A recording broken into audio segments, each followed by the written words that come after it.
we're all here. Thank you so much for joining us. My apologies for the delay. My name is Nell Pepper, and on behalf of Harvard Bookstore, I am so thrilled to introduce this virtual event with Louis R. Gordon presenting his latest book, Fear of Black Consciousness, in conversation with Jamaica Kincaid. I hope you're all well and safe. Thank you so much for joining us virtually tonight. Through virtual events like tonight's, Harvard Bookstore continues to bring authors and their work to our community. Every week we host events here on our Zoom account, and upcoming virtual events include those with Bernadine Evaristo, Nadifa Mohammed in conversation with Dana Mengestu, and Habiba Ibrahim in conversation with Nicole King. And please check out our event schedule at harvard.com. And while you're there, you can sign up for our email newsletter for more updates. This evening's discussion will conclude with some time for your questions. If you have a question for our speakers at any time during the talk tonight, please click on the Q&A button on your screen and we will get through as many as time allows. This event will also have closed captioning available. Depending on the version of Zoom you're using, you may need to enable captions yourself by clicking on the closed caption button on your screen. In the chat, I'll be posting a link to purchase copies of Fear of Black Consciousness on harvard.com, as well as a link to donate in support of this series and of our store. Your purchases and financial contributions make events like tonight's possible and help ensure the future of a landmark independent bookstore in Harvard Square. We thank you so much for your support and continuing to bolster independent bookstores and the fantastic booksellers of Harvard Bookstore. And lastly, as you may have experienced in virtual gatherings, technical issues may arise. If they do, we hope to resolve them quickly. And thank you so much for your patience and understanding. And now I'm honored to introduce our speakers. Louis R. Gordon is an Afro-Jewish philosopher, political thinker, educator, and musician. He is professor and head of the philosophy department at UConn Storrs. He is honorary president of the Global Center for Advanced Studies and a former president of the Caribbean Philosophical Association, for which he now serves as its chairperson of awards and global collaborations. Professor Gordon's previous works include Disciplinary Decadence, His Majesty's Other Children, and with Jane Anna Gordon, Of Divine Warning. Jamaica Kincaid is a writer and professor whose works in, oh, sorry, yes? Oh, just say I am a writer and professor, that's enough. Oh, He's a great writer and professor. Is a great esteemed writer and professor. And she wrote A Small Place, which is incredible and completely flipped my lid. So yes. On we go. On we go. Conversation. Thank you. Tonight, they'll be discussing Professor Gordon's new book, Fear of Black Consciousness. And yes. I'm going to let you both take it away. Yes. And just very briefly to that, I'd just love to add just a brief statement. I love that bookstore. There, I've spent hours, a lot of people don't know, it's an independent bookstore, and just, I'm looking forward to the days of just browsing in its cellar. It's a wonderful bookstore. I browse the windows as I pass by. I like lingering in front of it, window shopping. I wish all the books would be in my possession because I can't bear to see a book and not possess it. But just as well, I wish I could say that about many things we humans observe, if only we could just look at it and not possess it. Louis, it's a pleasure and honor to speak to you about a fantastic book, and I read it with many new information entering my brain. I have to tell you that I deeply admire, I don't know, how should I put this? The great store of knowledge you have and the way you have of deploying it and analyzing things, not even analyzing things, because you do analyze, but you make analysis seem as if it's something that you just always know. You just always have at your fingertips. You sometimes your writing seems has a seriousness of prophecy or something like that, and just was thinking of your some words I really hesitate to use, but deconstruction and examination of the word, the origins of Semitic and then anti-Semitic, and how these things starting out in some neutral, descriptive way then become enormous punishments and judgments that leads to death and horror. And so I want to thank you for that. It's a very important book, and I hope it gets a wide, I would love it to get a wide following, a wide viewing. I would like to ask you, I would like to begin by asking you, when you say fear of Black consciousness, let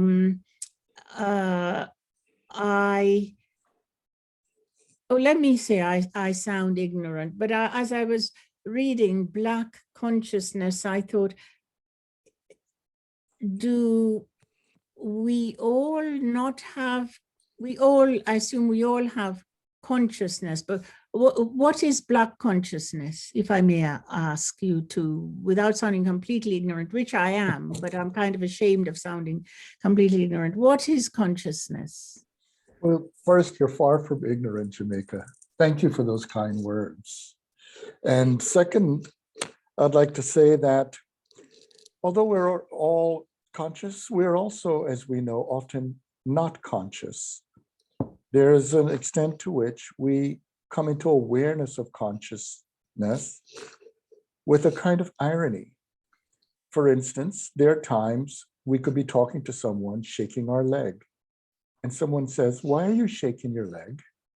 And you say, "Oh, I didn't realize I was shaking my leg." Right. But then you, in a way, did realize on a deeper level, because you were thinking about something else. When you think about it, you shake your leg. Mm-hmm. The thing, though, is that's already the beginning of that point. I opened the book with saying that nobody's born with a Black consciousness or any content-specific type of consciousness. We come into them, and some we come into with joy, love, beauty, and others we come in with suffering, violence, hate, and sometimes pushing us to despair. Black consciousness can take many forms, and in the book, I talk about kinds of Black consciousness that are not racialized. Mm-hmm. But as we know, the one that occasions a lot of concern is the racialized Black consciousness. And that racialized Black consciousness emerges historically from the convergence of mechanisms in which categories of people are put under the control, the interpretation, and the abuse of another group of people. Mm-hmm. Many people who today talk about being Black or Black conscious or fail to at least know, or they don't realize that racialized notions go back to certain theological and religious views against Jews, which is what, and against Afro-Muslims. But those theological models are then changed as other things happen, like the age of exploration, colonization, etc. And they meet up with all kinds of issues.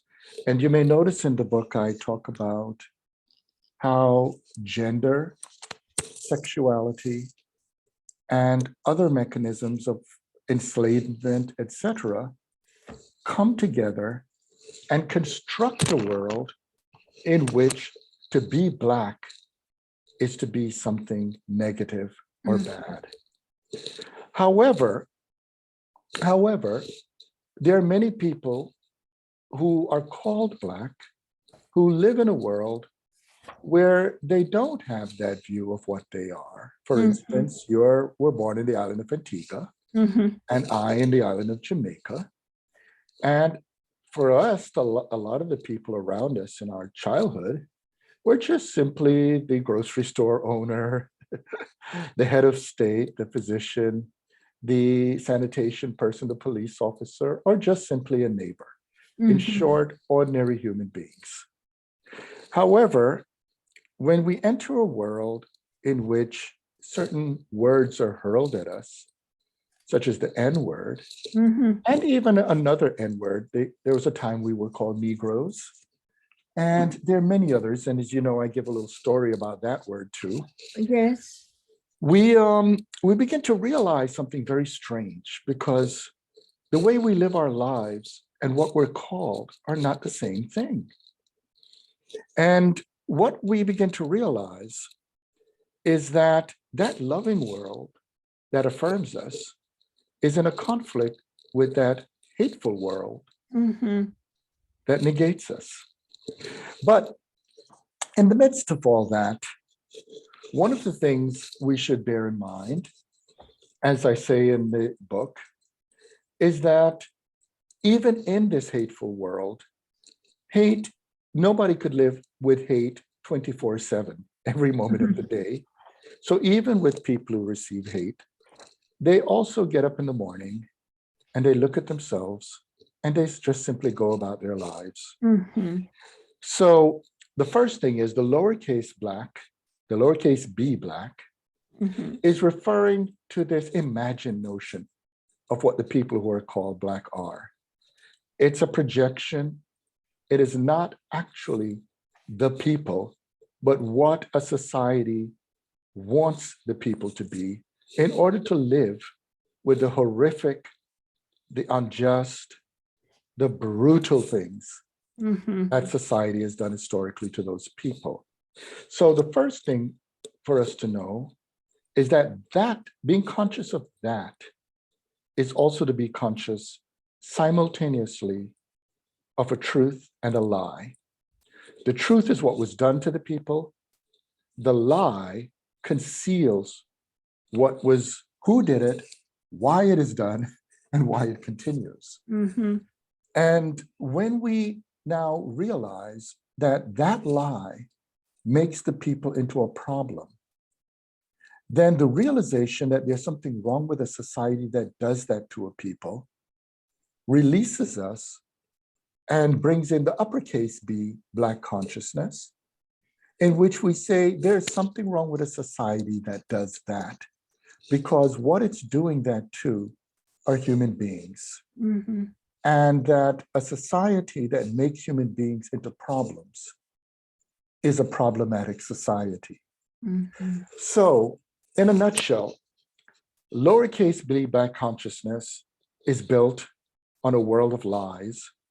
Uppercase B Black consciousness is built on the commitment to truth and reality. And if I just add one more thing, if the society depended on control through material and physical violence all the time, it would be unsustainable. It is much easier to create what Ngugi wa Thiong'o calls colonization of the mind, to get the people to believe in their inferiority. And that is part of the lowercase Black consciousness. But the truth of knowing that that is a lie means now the responsibility of building another truth, the truth about reality. And that truth, that uppercase B Black consciousness is about the commitment and responsibility of what it is to live with dignity and freedom as human beings. Mhm. Right.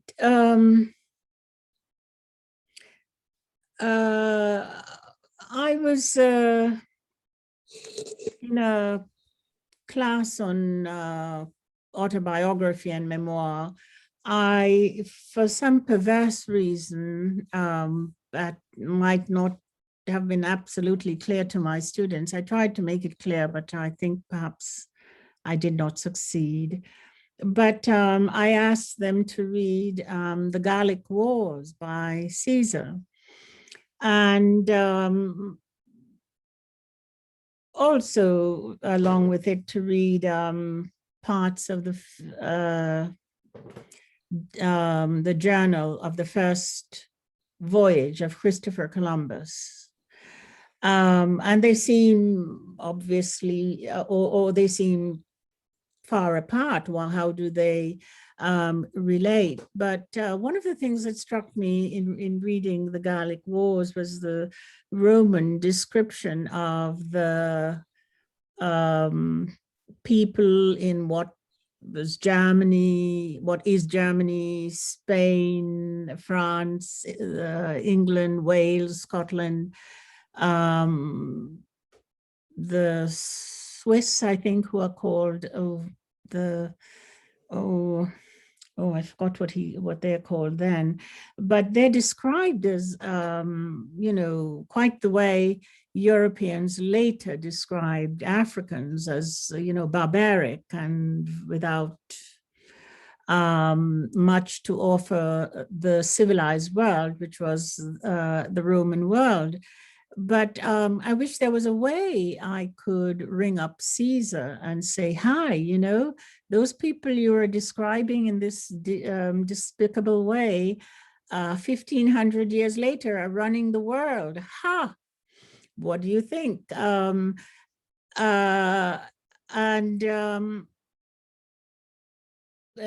students didn't quite see the expanse of time, but what I was trying to say to them was that things change, and they change in unpredictable unimaginable, not predictable, unimaginable ways. Who would have thought that these barbarians would be running the world 1,500 years or so later? I wanted to then ask you, so the consciousness that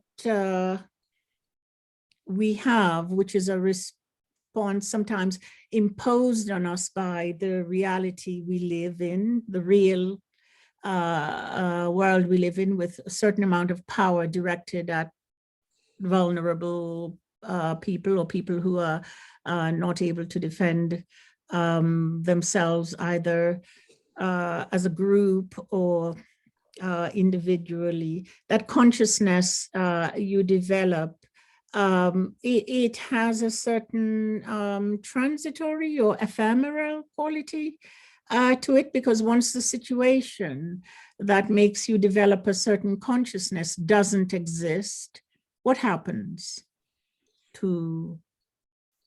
Yes, what's one of the funny things about human beings is that we're often trying to control reality by making reality into a thing and ourselves into things.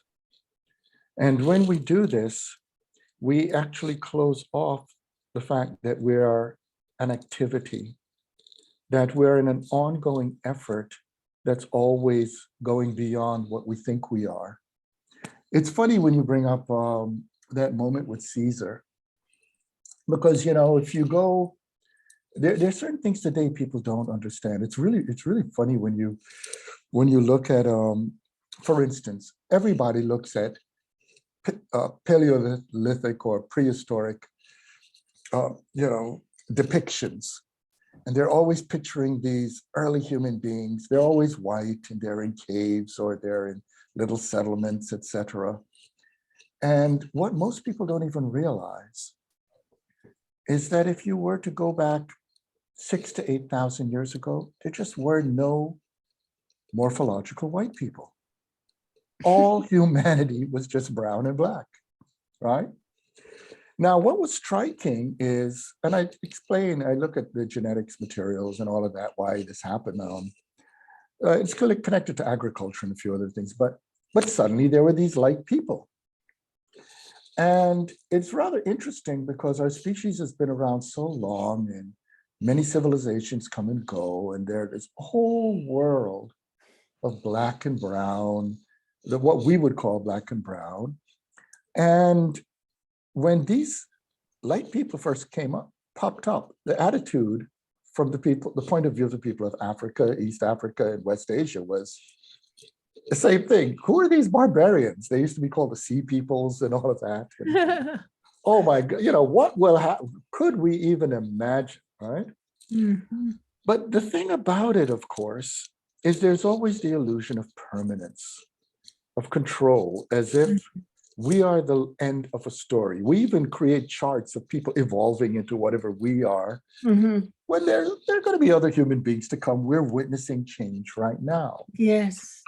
And the thing is, what it is to be a relationship, an activity, means that existence and others are not possessions, things that we have, they're things that we live. Mhm. And some people are afraid of living. Some people are afraid of things that are not in their control. And so we've had over centuries, things go back and forth with different people dominating people. And it has been a rather bloody history. But in the midst of it, what is striking is that there's always been people who, in the midst of things, assert their humanity throughout. The thing that happens all the time. And of course, one of the examples I talk about in the book, because Caesar is not only talking about the Germanic groups in the north, but as we know later, Seneca was saying, my God, what is going on here? Did you? These little people over in Judea, these little tiny backward Yes, people, it's wonderful. and they become the transformation of the Roman Empire. Yes. It's one of the reasons why I talk about shifting the geography of reason, because of every moment in history, sometimes the people we think are the weakest, the people we think we could ignore, are the kernels, they're in them, is their ongoing struggle for the future. Mhm. And one of the big fears, one of the reasons these lies come about to close off the future, is because, you see, the more you cling to a lie, the Mhm. more you are attached to what becomes your eventual obsolescence, your irrelevance. Mhm. This is all the way through to what we saw on January 6th in this country last year. Mhm. Because these are individuals who don't understand that they cannot even imagine a world in which they are not the ones ruling. They think that's the end of the world. Yes. And if we think about even today, these people who are attacking critical race theory and all of that stuff we see today, they're missing a very important point. The more they try to get their children not to see the truth, not to learn the truth, not to deal with reality, the more by their actions, they're lying to their children with the notion that people cannot change. What better way to admit what better way to be an example to their children than to say, I know that in the past I did not do the right actions. I didn't stand up for what was right. Mhm. I was on the wrong side of history, but now there's still an opportunity to do better, and let us learn the truth together. If they Mhm. did that, therein we can have a very different future. Mhm. And one thing to add to this, you may notice, because I bring this back in my discussion in Black consciousness in Wakanda, Yes. and the big mistake people miss is that, you see, that old logic, what dominates notions of supremacy, it's a very obnoxious thing for people to walk around talk about their they're supreme, they're superior, and others are inferior. I liken it to telling a child from birth that she, he, or they are superior. You're going to raise a very obnoxious human being. Mhm. There's a form of damage being done to white people, not only to what's done to Black people, but to white people, raising them with this absurd notion of their superiority, because it creates the false dilemma of living in a world in which, like the character Killmonger in Black Panther, the belief is the world only has two kinds of people: those who conquer and those who are conquered. But as we all know, if we get a little mature and we think about life and its value, there's another way. How about getting rid of the conqueror and the conquered dynamic? Mhm. How about learning about how to live together for the sake of not only our species, but other life on this planet? Mhm. And so the truth, the hidden truth in Black consciousness is the political reality that it ultimately is about what it is to relate to your fellow human being as valuable, rather than to conquer, dominate, and stand as superior over others. Mhm. Well, um, when you put it that way,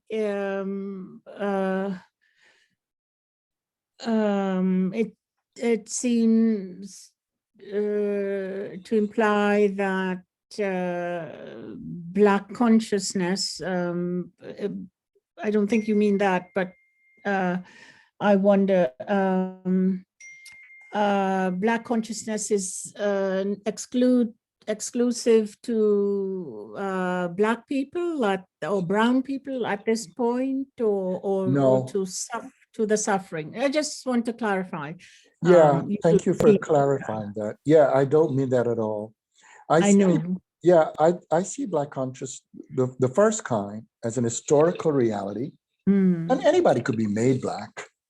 And one of the big problems that happened in the United States, as an example, is the United States, people are raised with the mentality that we have a kind of exclusive position on what people's identities are over the world. But anybody who travels across the world knows there are many ways people live as Black. There are many kinds of Black. Mhm. In this country, for instance, there are people who think to be Black is to be ugly, but you travel to many parts of Africa and you see the darkest person and they walk with pride, Yes. beauty, and self-esteem. When you go and you discover there are people who have Black identity in Southwest Asia, among the Shudras, the Untouchables. And Mhm. they also, or if you go to the Maori in the Pacific, and or if you look at how Black people are in Brazil, or Black people are in the Cape Verde Islands, and we could go all over the place. But the point is that there were also the original use of the term Black referring to people who are not African. And the mistake people make is to think that all things Black must be all things of African descent. And that's just historically false, but it's also something that fails to understand the richness of how people live it today. The way I talk about the political understanding of Blackness, if we think of Blackness as a relationship, then there are many ways people enter the world of Blackness. You know, what's funny, and this is I could bring up again as a Caribbean thing, but it's striking that if some of our ancestors, and I'm not talking to ones from Africa, I'm talking to ones from Europe, Mhm. if some of them had just landed in Boston instead of, say, in St. John or in Kingston, their descendants would just be known as white people. But as we know in the islands, there are people who are very light, who have a Black consciousness, because the national consciousness of the country actually is normatively Black. And what this does is to affect a different set of relationships. It begins, for instance, the comparison between the Caribbean islands that are Black identified and say the Hispanophone ones that are not Black identified, but mestizo or light identified, the logic of how politics, beauty, and many other things come into play is turned upside down. And so, yeah, the way I'm using it is not to use it as something closed. In fact, I don't know what the Black people of tomorrow would even look like if there are still Black or white people. And that's the whole point.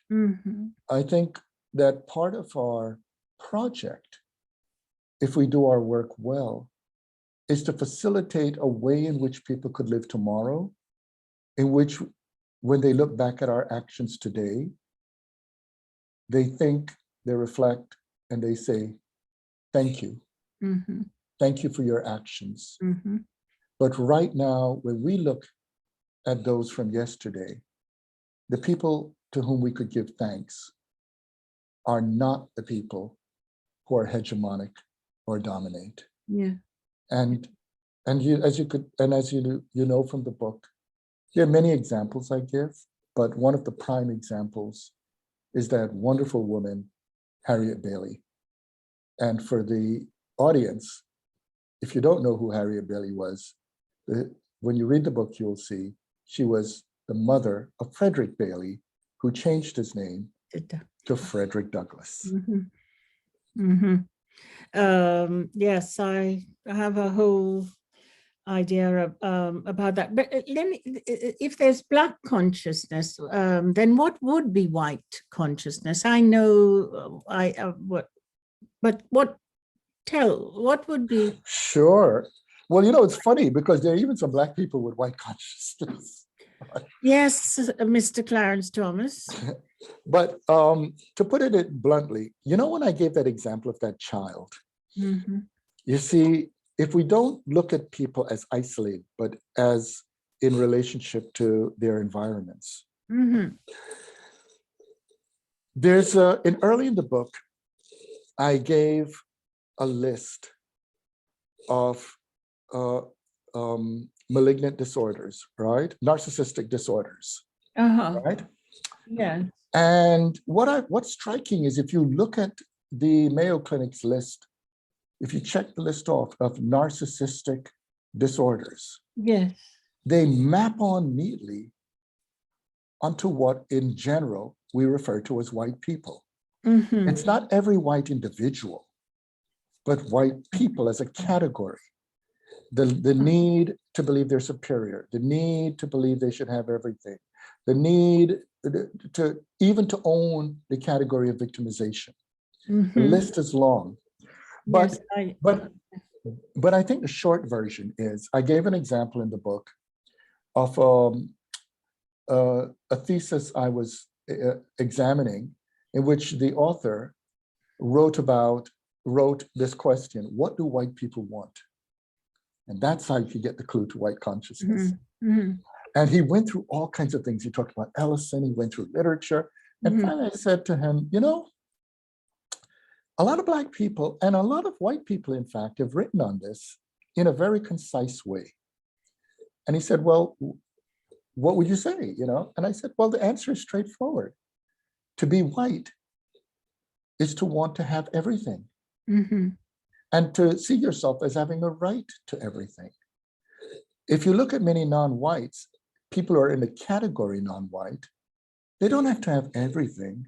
They have very specific things they would like in life, like a good home, love, children, or enjoyment.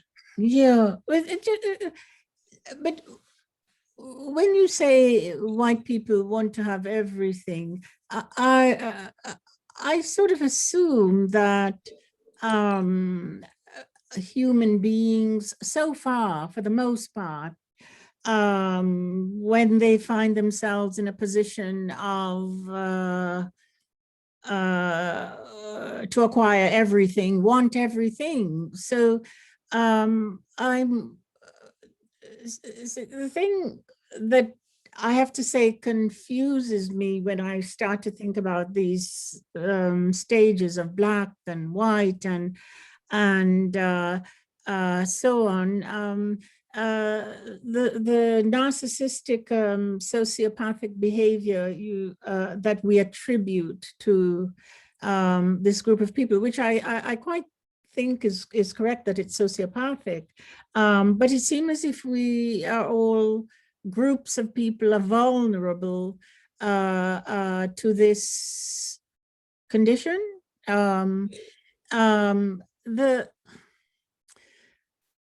Just to go back a little bit to the way you began the book, of your experience as an immigrant boy and being called the N-word and coming from an all-Black society and never knowing this sort of degradation that you're suddenly confronted with. I identified with it because I experienced it too. And my puzzlement when I first came to this country and confronted or was confronted with this thing called white people is that a lot of people who said they were white people didn't look like what I was told were white people. I mean, a person from Italy, where I come from in Antigua, would not be considered white, or a person from Spain, or a person from Poland even. That's not a white person. So I was sort of not only confused, I just dismissed it. So a lot of people I would meet who would say they were present themselves as white people, I couldn't take them seriously, perhaps to my detriment. So I think what I'm trying to say is that the notion of white people is really about power. And it's perhaps why so many people who are beige-ish try very hard to slide into that category of whiteness, simply to, behave in a way in which state power of one kind or another doesn't come down so heavily on them. I think what I want to hear you talk about is that the designation white people is basically saying power, and that power gets chopped up or categorized into and renamed something, white people, and the thing called white people, left to itself, will arrange itself into whiter and whiter and whiter. I have a lot of fun with this in the book, to point out that just as I talk about Black people are, in the negative sense, are made, yes, white people in the superior sense are also made. Yes. And that's why there are many white people struggle with not being white enough. And it creates this constant effort of trying to find who's beneath you in order to push yourself up. Yeah. But of course, it's folly. It's really ridiculous, because as we know, there's the old adage, mistakenly is, attributed to Hemingway, that, an ignoble individual seeks to be superior to others, but a noble individual seeks to be better than herself, himself, or their self before. So in other words, these measuring up problems obscure what it is to live a human life. And you're right about power, but here's the thing. Remember when I talked about conquerors and conquest? Part of how we're duped is to look at power in exclusively coercive form. And because if we look at what racism is, it is the systematic disempowering of a people as a condition to empower another people. However, if we are going to get rid of racism, we need to get rid of disempowerment and start actually empowering people to be able to make their lives better. And this requires defining power. And the way I talk about power is the ability to make things happen with access to the conditions of doing so. A good example of power right now is we're in a pandemic and we have to be physically distant. But we use technology to create the ongoing power of communication and social connection. So that is the positive use of power. It enables us to reach fellow human beings, and we build institutions. If we use our power right, we could create institutions of health.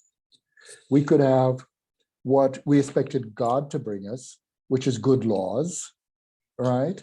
There's so many things that are good in terms of power. Power, yes, it's absolutely, I agree with Yeah, you. and but the bad things about power treats power as a zero-sum game. In other words, I could only have power if I deprive others of it. Yes. And that is the lie, the false dilemma that is constructed in a world that's built on dehumanization and racism. Now, one thing related there is, I point out that we could get rid of white supremacy, but still have anti-Black racism. In other words, it's two different logics. I see. And so it's not enough simply, I talk about white people not to deprecate people who are designated white, but to illuminate another problem. And the problem is what happens when we fail to understand that people, human beings, are interconnected and communicative and social. And the thing about being part of a social world is that to communicate, truthfully to communicate, is a very risky, courageous thing, because true communication is intimate. True communication makes you such that you're not hiding. And all of those elements are elements that don't work well in a society that's committed to war and violence. And hierarchical. A society committed to love can reach the other without fear. Wow, that's yeah, difficult. Yeah, I totally agree with you. I just often think, how does it one last thing just before I go. I have a pet theory that I think to call yourself white is a crime against yourself, because it's like condemning yourself to committing a grievance against another human being. The implication of white is, as you say, it's about superiority, about the other being less. So I'm always saying to people who are friends of mine, don't call yourself white. It diminishes you. But then they point out to me that there was a woman who was white and said she was Black, and then everyone was very angry at her, and still to this day I think says mean things about her. But I rather liked her for saying that she was Black. So if everyone said they were Black, how would that and not just said they were Black, but were Black. You know, I go to the Black school where all the other Black children are, or how does that work? Well, you know, one of the mistakes that we have in our society, and you're alluding to a chapter where I take on this issue of transraciality. And a lot of people, unfortunately, are, for a variety of reasons, led to fetishize their oppression, to treat themselves as so close, to say, it is mine, you see? But the thing about it is that if racism is something to let go of, and we're trying to get rid of oppression and we're looking for liberation, we should understand that there are ways in which the moment people commit themselves to new relationships, other things could come into being. The Black people, as we know Black people today, are very different from the Black people who preceded us.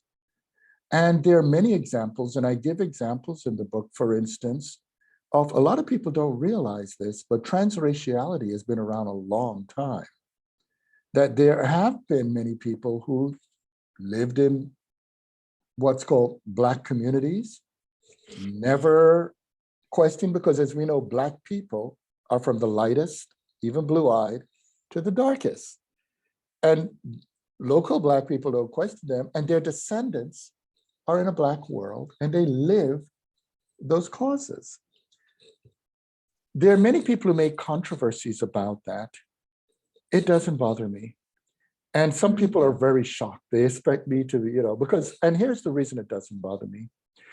Because you see, first of all, there's an underlying logic that some people try to maintain, which is that Blackness is something that people should avoid at all costs. And so it's something where only Black people have it because we don't have any other choice or option. But what that does is it fails to look at the beautiful things around the lives of people we call Black. Everything from music to food, etc. And this is not to romanticize Black people, because they're wonderful things when we travel around the world, whether it's from Scandinavia to East Asia, you name it. There are beautiful things in all parts of the world. It just means these are people who can also affirm the beauty of the life of the people they relate to. Now, there are the exoticists, the fetishists, and those people, but those are a different issue.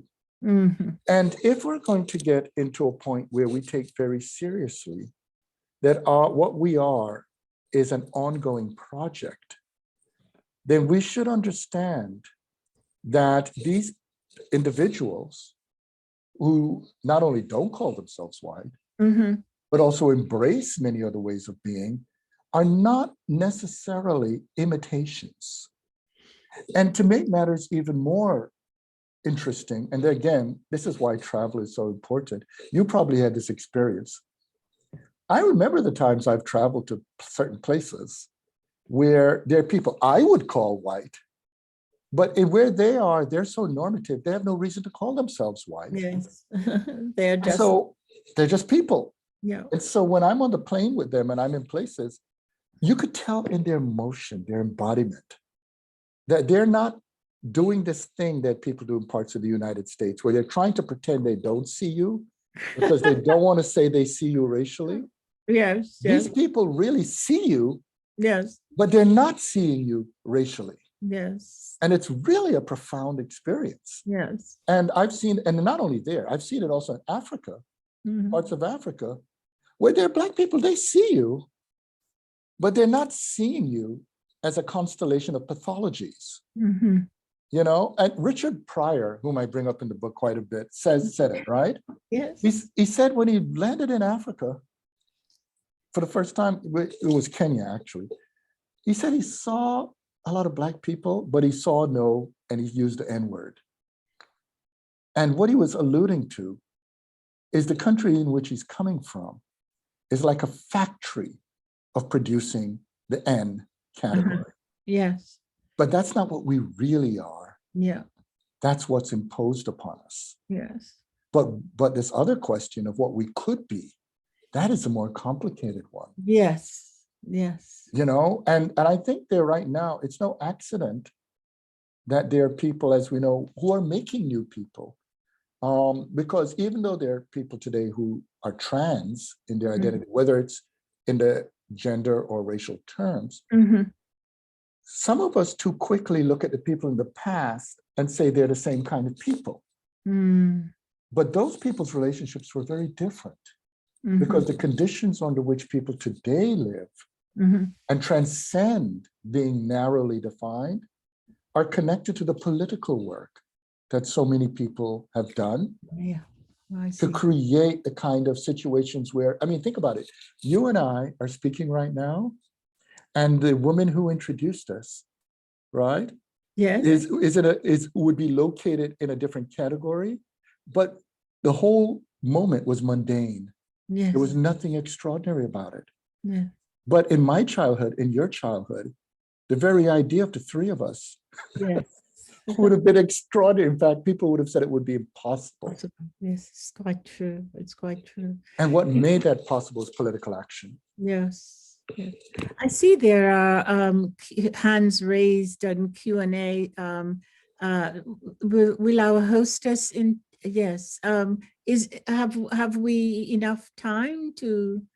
Yes, yeah, I think so. Yes. Yeah, All I'd right. love to get in some questions from the audience. Yes. Thank you please. so much for this Yes, Louis, conversation as well. This let was- me just say, this is an extraordinary book, and I read it with all sorts of things going on. It was in my head, was deeply,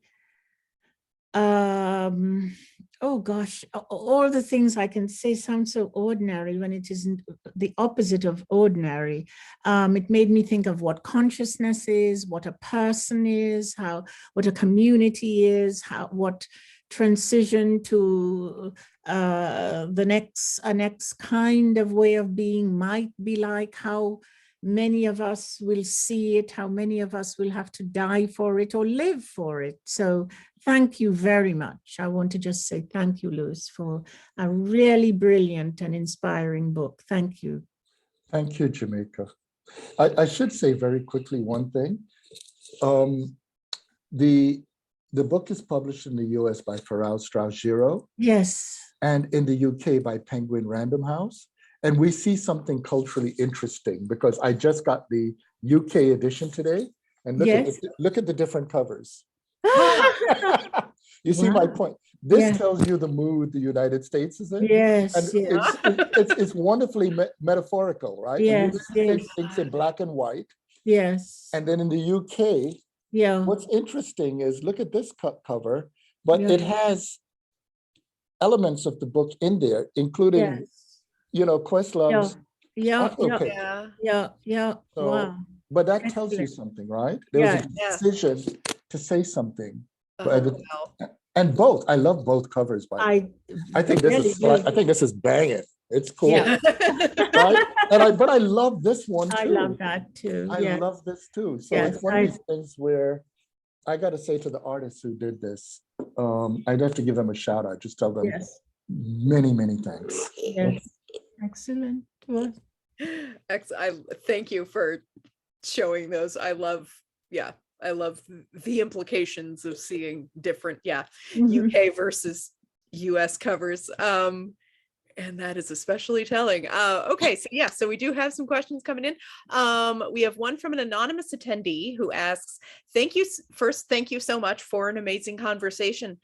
I was wondering if you could talk a little bit about the connection between Black consciousness and religion.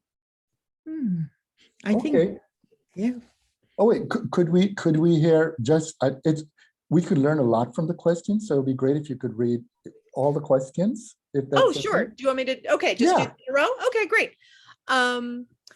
And we have Naomi Shaman who asks, asking to both of you, do you see a quote future for whiteness, or do you think it should disappear? If the latter, does that make currently white people unmarked and generic? Or is that part of the problem? And here I'm just going to mark each one as answer so that the audience, I think they'll be able to see the questions as they go by. And then the rest of these are anonymous. So one person asks, says, I like your succinct naming of whiteness as narcissism. In your view, do you see this as beginning with European slaveholders in the 16th, 17th centuries, or starting earlier? And do you want me to keep going, or do you want to start with those?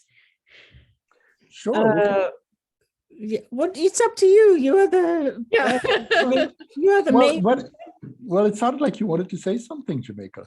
Oh, the future of whiteness just was amusing to think about.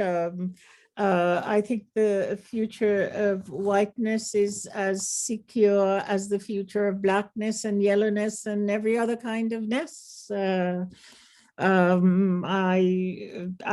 have no investment at all in whiteness's future, so I don't know how to answer about the future of whiteness. That would be my own. First, You go ahead. what I could say connected to those questions is the book is profoundly existential. Mm. And the thing to understand about existential thought is that from an existential perspective, although we say the word human being, a human is not a being. A human is a possibility. That's why, as long as we're living, there can always be a change. I always give examples, for instance, at a person's life. At any moment, think about our own lives. If we had died when we were adolescents, our life would have a completely different meaning than if we had died in our 20s. And if we think about the course of our lives, if we die, if we lie in our 30s, our 40s, our 50s, 60s, etc. The thing is that once we begin to see this, that what a human being is, and again, I use the word being, but is an activity. It means that we're always relating to each other, building meaning. So that means if you identify anything that's a human phenomenon, it is a phenomenon that in the future, you do not know before the performance. In fact, an ongoing theme in the book is that we make a mistake when we're constantly trying to find the outcome before the action, the performance. Yes. And this is the irony of existence, because sometimes we may be thinking we're doing the right thing and we follow all the rules and we've done something terribly wrong. That's the irony of existence. Sometimes the loser wins, the winner loses. Sometimes the person who walks over victorious, for instance, the person says, I won the fight, I won the fight. Yeah, but you could have, in winning that fight, demonstrated that you're a schmuck. And there's a greater respect for the person who had the courage to stand up to you, even though that person has lost the fight. And in fact, I say it early in the book, that there's this entire society that's always telling people who are designated Black that we must not fight. But I actually say that when we fight, and this applies to women, this applies to people who don't define themselves in gendered terms, this applies to anybody. When you stand up for yourself, for your dignity and respect, even when you lose, paradoxically, you have won. Yes. Because you have your self-respect. So I bring that up because, you see, I don't have to answer what whiteness or Blackness will be. The real question is, what are we committed to for the humanity we're trying to build? And if we're trying to build a world of decency, respect, and love, then that commitment, that is the fundamental thing. And we do not know in advance. I give an analysis of failure, for instance, that, people, you already know the story. Whenever you say, we ought to try something, there's always somebody says, but we already tried it. It didn't work. But then somebody may say, well, let's try it anyway. Yeah. And then suddenly it works. Yes. And then people say, why did it work this time? And the reason it worked this time is because the earlier people didn't realize that it wasn't about them. It's about what they were trying to do. A system that doesn't believe you'll ever stand up to it will never realign its resources. The fact that people tried creates possibility for others. The world's teaching right now, it is mundane to have female students in the classrooms. But there was a period where that was an unusual event. It's because there were people who stood up for it. And if you're successful, it's mundane, it's no big deal. And so the fact is, those people made the mistake of thinking the success or failure was about them.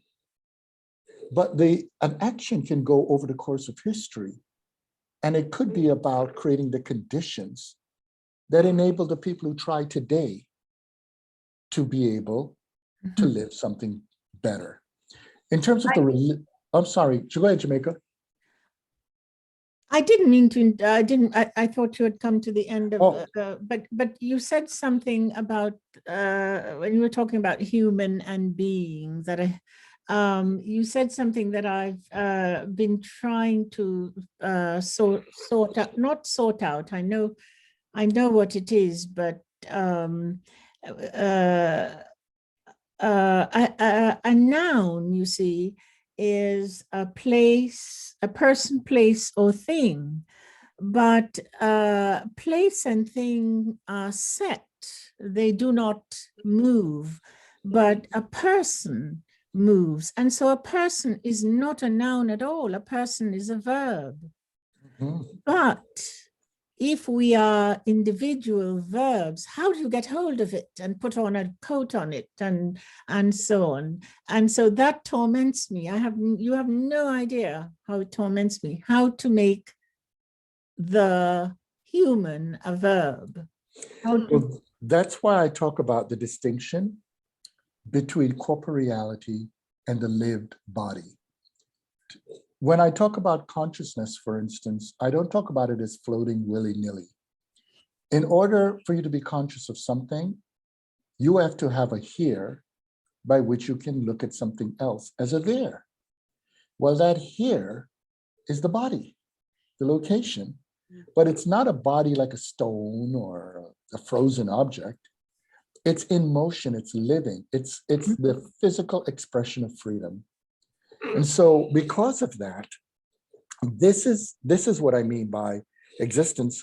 You know, one of the things, there is an author by the name of Switzer, and she points out that if you look at many languages, English included, in the past, they were replete with verbs and had fewer nouns.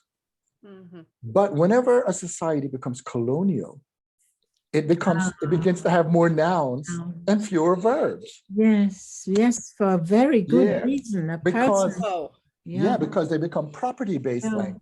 They turn people into things, everything. Think about it right now. There are people who are trying to own space. Right? And so, so that's, this is part of that dynamic, right?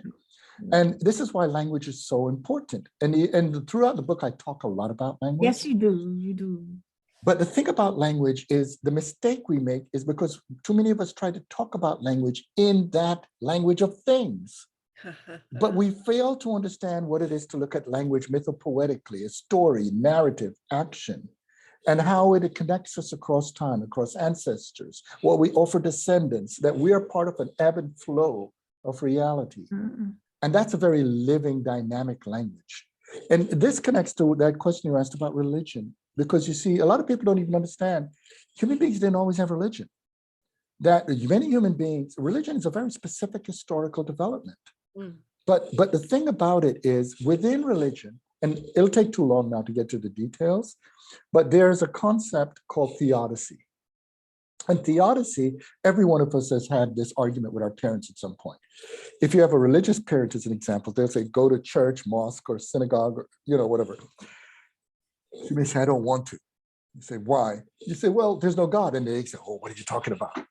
And then you say, well, if there were a God, didn't you say God is good? If God is good, why does God permit all these horrible things to happen? And your parent may say, who the hell are you to question God, right? Or your parent may say, well, God is really good and loving, but God gave you the freedom and you screwed it up. Now, both answers takes God off the hook. Now, that's the important element there, you see? Because you see, it is not correct that every human being desires to be God. But human beings who would like to not have responsibility, right, ultimately would like to be so powerful that they could be and have whatever they want. And that consciousness, that is where religion comes in, because you see, especially in eschatological, and that's a big word for people who would like to have redemptive history. For people who would like to believe ultimately life, God, everything is on their side, they have a problem if they're committing absolutely atrocious things to their fellow human beings. In fact, Frederick Douglass said enslavers were deathly afraid of graveyards.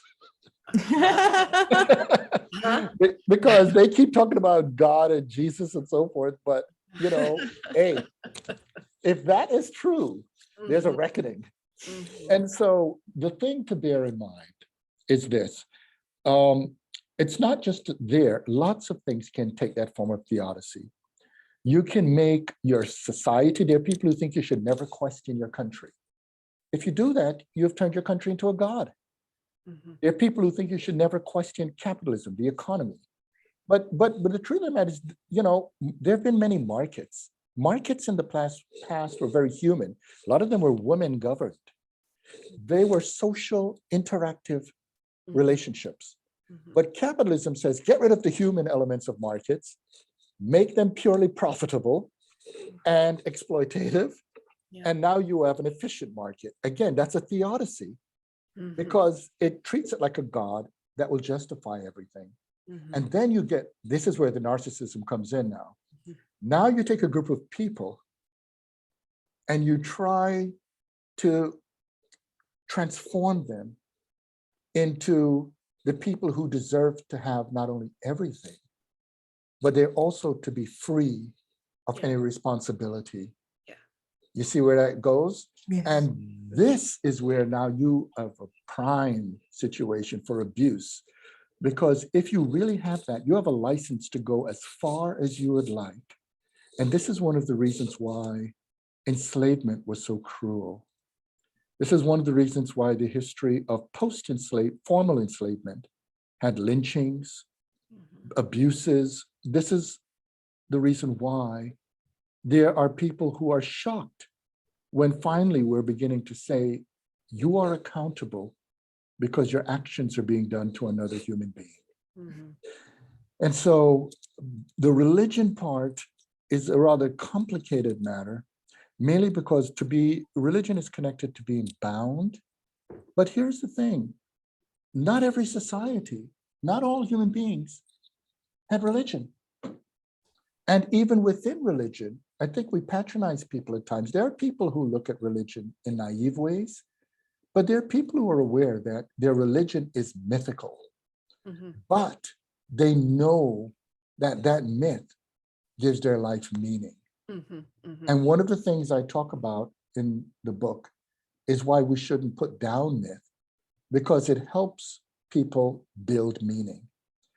I didn't bring this up in the book, but a good example of this is when I think about my mother. I love to cook. And there's a Jamaican dish I cooked one time, but the way I cooked it was gourmet style. Olive oil instead of crappy oil, good pieces of goat meat. And my mother ate it and she said, this is the most delicious version of this dish she ever had. And I showed her how I made it. So one time I went to visit her house and she cooked and was eating the crappy, bony, stick in your gum version of the food. And I was like, Mom, why are you eating it that way? And she said, because it reminds me of my childhood. And the pain, the suffering, I don't want to forget it. She was talking about the meaning. She didn't say the gourmet version was bad. That it didn't have the same meaning. But it didn't have the same meaning. Separate from.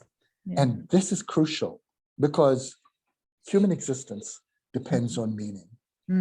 We can't move forward on these issues if we don't construct livable meaning. I'm inclined to leave it there, honestly. Yes, I think that is wonderful. Thank you. I think that's a great note to end on. Thank you for this. This was a marvelous conversation. And thank you to everyone for joining us. The link to purchase the book, to purchase Fear of Black Consciousness, is in the chat, and you can find it at harvard.com, also via the link that you found to get to this event today. Thanks all of you for joining us, and thanks again to both of you. Oh, Louis, thank you for Thank the you. honor of. Thank you, Jamaica. And thank you, Nell, and to the audience. We have to remember this. Really continue being safe, healthy, and I wish you all love in your life, but also, despite the difficult times, do find moments of joy. It'll remind you of your humanity and being able to live. Think about it, even in the worst periods in history, and I know this as a Black person and as a Jew, there are people who, even in the midst of Shoah, found a moment in which to have even a sprinkling of joy, because that's what people who hate want to erase from your life. So do remember you have a right to live and a right to experience joy. Thank you. Thank you. Thank you so much. All right. Good night. Thank Good you. night. Good night.